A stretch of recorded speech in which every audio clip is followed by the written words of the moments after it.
সৃজন, সৃজন, তাকাও একবার। শুনতে পাচ্ছ সৃজন?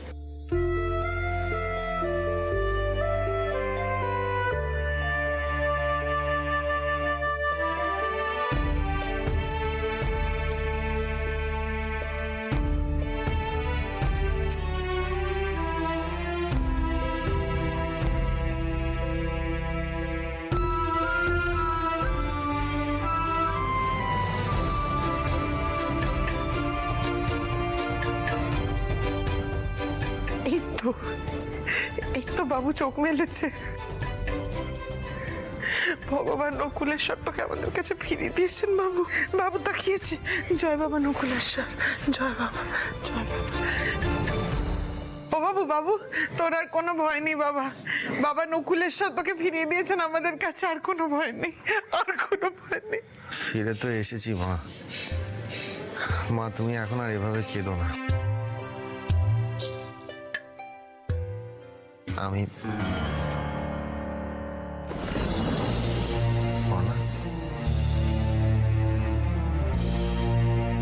মা,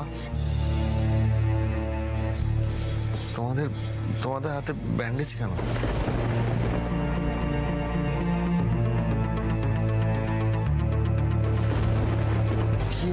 কি কি করছোটা কি সৃজন? তুমি কিন্তু এখনো সুস্থ নও পুরোপুরি। এরকম মোটামুটি করো না, রেস্ট নাও। সৃজন, পর্ণা তোর মা হাতে যে ব্যান্ডেজ দেখছিস, এই ব্যান্ডেজ কিন্তু অনেক কিছু সাক্ষী। মানে? হ্যাঁ রে সৃজন, তুই তো তখন চোখ খুলছিলিস না, ডাক্তারবাবুরাও কিছু বলতে পারছিল না। তখন আমি, তোর মা আর পর্ণা মিলে বাবা নকুলেশ্বরের মন্দিরে যাই তোর নামে পুজো দিতে। সেখানে তোর মা আর পর্ণা মিলে অষ্টপ্রহর ঘন্টা নাড়িয়ে গেছে। এক মুহূর্তের জন্য থামেনি। কত বড় আর ভারী ঘন্টাটা ছিল। মা পর্ণা দুজনে মিলে একসাথে ঘন্টা বাজিয়েছে?